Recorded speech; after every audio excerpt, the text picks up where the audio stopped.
Hello, ladies and gentlemen. Welcome to my channel. This is Tanush, and I'm back with another video. And this video is going to be very interesting because we'll be discussing about the most mystical planet, which is Rahu. So, Rahu is a planet which is misunderstood, very difficult to predict because it behaves in a very different way. And if we look at the history of Rahu, it goes back, millions of years back when Lord Vishnu performed the pastime of Mohini Murti, and he severed the head of one of the asuras. So the head became Rahu, and the rest of the body became Ketu. So because the asura had consumed nectar, they became immortal, and they were given the kind of benediction where they became shadow planets. Okay, now I hear many astrologers saying, referring to this pastime of Lord Vishnu as myth. So if the story is myth or mythological, then even astrology is a myth, or astrology is also mythological. So right, because astrology is practical, we have seen that, which means the pastime of Lord Vishnu is also real. Right. Now, coming back to the subject, Rahu, as I said, is the most mystical planet. It is the head without body, and because it does not have body, no matter how much it gets, it's never satisfied. So, wherever Rahu is placed in one's horoscope and the aspect it represents, basically that indicates, what the person would be hankering for. So that particular aspect where Rahu is sitting in the horoscope, the person will always be hankering for that, and his life would be to achieve. That would be the goal of his life. Now the tricky situation here is, Rahu makes a person hanker, for that particular aspect endlessly, and because Rahu is never satisfied, the person will never be satisfied. How much ever the person basically achieves. Now, Rahu is also a magician. Rahu is a smoky planet, and it basically creates illusion, meaning it makes things which are not real seem to be real. That is called as illusion or Maya, right? So, Rahu plays a very vital role to keep us hooked up to this material world in the cycle of birth and death.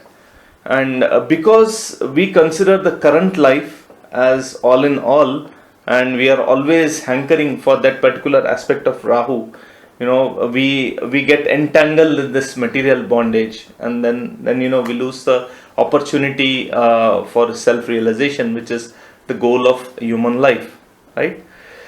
So let us see what other things Rahu represents. Okay. Now, Rahu represents movies, Rahu represents films, because movies or films are also illusion. Movies are fictional, right? So, we have seen different characters, like we see Superman, or we see, James Bond, and then we see actors like Sean Connery or Daniel Craig acting as James Bond, performing superhuman activities. And when we watch the movie, first of all, we watch the movie in darkness, and then we are completely engrossed in it. We know that is not real, but we still get hooked up to that movie, and we identify ourselves with the character many times, right? So that is how Rahu keeps us in illusion, right? So Rahu represents movies because movies are illusion, and we get attracted to that. Rahu also represents foreign lands, foreign things, traveling to foreign countries, and meeting new people, right? Rahu represents computers, Rahu represents software, it also represents electronics. Now, Rahu represents things which will be hankering, as we discussed earlier, and probably we might achieve those things in this life, but there will be no satisfaction or contentment. The only way Rahu, gets satisfied is by focusing our hankering towards spiritual realization. Otherwise, we'll end up in the network of Rahu. Now, Ketu on the other hand represents things which we have already achieved in the past life and which we will never be achieving in this life, or which will be struggling but never be achieving in this life. And Rahu represents things which we hanker for and which we'll be spending our life to achieve that. Now, it's very difficult to predict the results of Rahu, which might come up during the Rahu Mahadasha or Ketu Mahadasha, because these planets generally give very surprising results. Rahu can make a billionaire, a person billionaire, like they say, rags to riches, or Rahu can bring down a billionaire, down to the streets overnight. So Rahu can make a person cheater or extremely intelligent person, expert in handling different business deals, business contracts, etc. Rahu makes a person always look for ways or shortcuts to achieve success materially. So it's basically a very cunning planet, and it makes a person very cunning. Rahu represents breaking of taboo and we see during the Dasha of Rahu, we can see people breaking their beliefs, their customs, their values, their family traditions. For example, if Rahu is associated with the 7th house, which is the house of marriage, then a person during the Dasha and with the placement of Rahu, a person coming from a very orthodox background, orthodox family, may marry someone from a different caste or from different religion or from different country. Now, Rahu in certain places and in conjunction with certain planets can make a person break law, become a criminal. It can also make a person get into a profession where a person actually becomes upholder of law, like implementer of law. Like a person can become a lawyer or a judge. A very excellent and cunning lawyer can be seen with Rahu, right? Because that person will do anything and everything to win a case, right? A person who has Rahu in the 9th house, in particular sign and nakshatras, can make a person look for spiritual life, but the person will tend to refute the teaching of his or her own gurus and teachers, and then they tend to have their own philosophy. So they get diverted from the path. They have their own philosophy, and they use this philosophy to gather people or have disciples, and then generally they tend to cheat people, right? So Rahu is a very cunning planet, as well as we can also call as a cheater, right? Now, generally we see when Sun is in conjunction with any planet like Mercury, Jupiter, Mars, Moon, whenever Sun is in close conjunction with these planets, Sun basically combusts these planets, meaning Sun burns away the good quality of the planets when it is in very close conjunction, right? But when it comes to Rahu, the equation is completely different. So when Rahu conjuncts Sun or Moon, Rahu basically eclipses the Sun, and then Sun loses all of its good qualities, or Sun may not be very effective in giving results which it is supposed to give. So it kind of eclipses the Sun and the Moon. Eclipse never lasts forever. So after certain age, probably 35 or 40, some people say 42, Rahu, it lets go, lets go the grip, on the Sun, and then at that point of time, a person will regain confidence and also will be able to achieve things which Sun represents in his or her horoscope, right? So now we'll see some of the conjunctions which Rahu forms with other planets, and what would happen when Rahu and that particular planet is in certain signs and certain nakshatras. So this is a very generic thing. Don't don't go and check with your horoscope, because there are many other things. We need to see the aspect. We need to see the sign in which Rahu and that particular planet is placed, in which nakshatra they are placed, how close the conjunction is. So there are many other factors.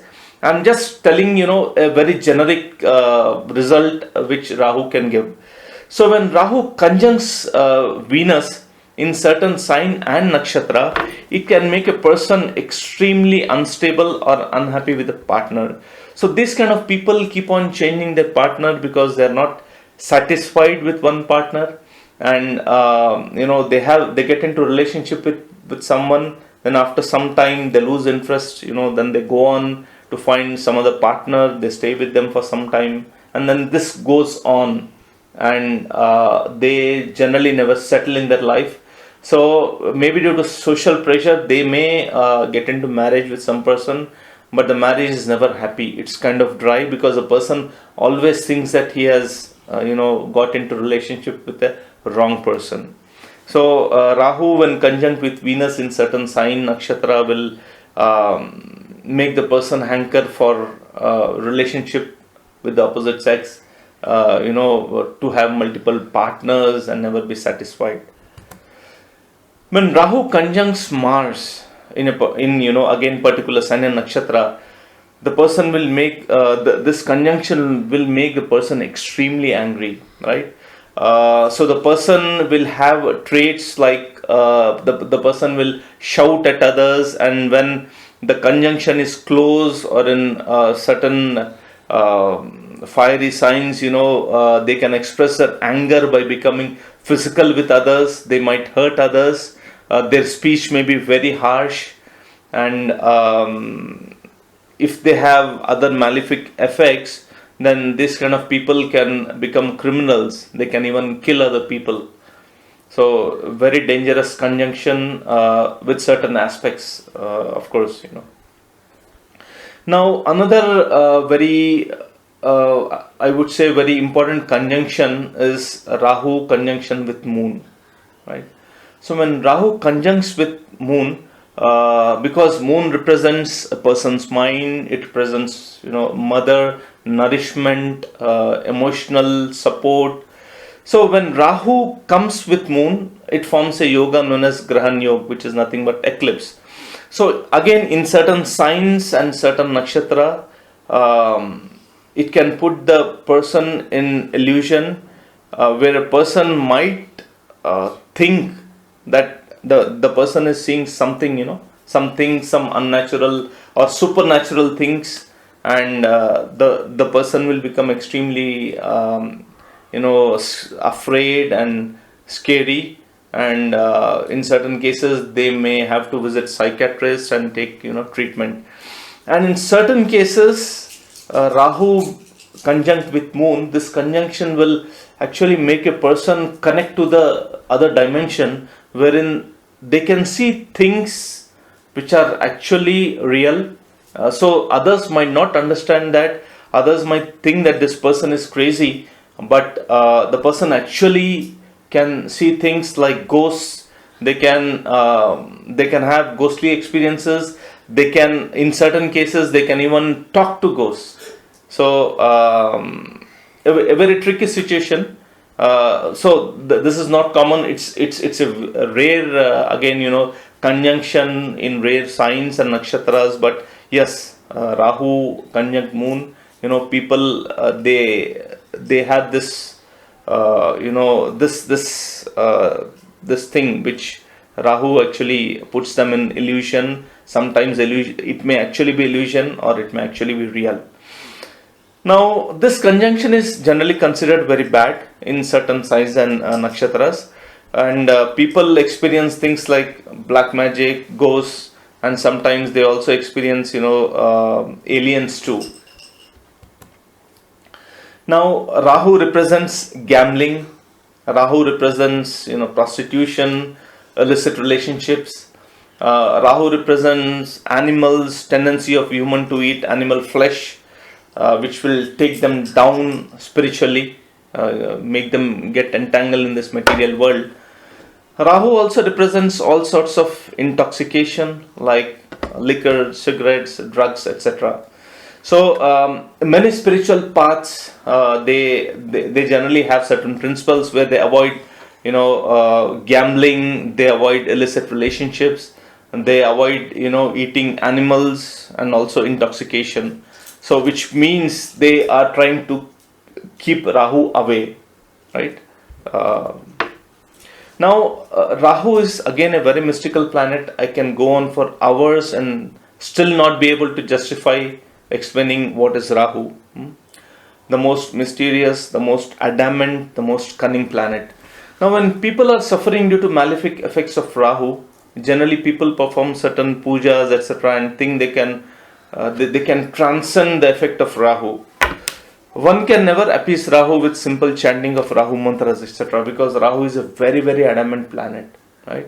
So, when we perform certain rituals to other planets like Venus or Mercury, there are good chances that we can transcend their negative effect or malefic effects to a certain extent, or probably we'll be able to come out of the malefic effect of the planet to a greater extent.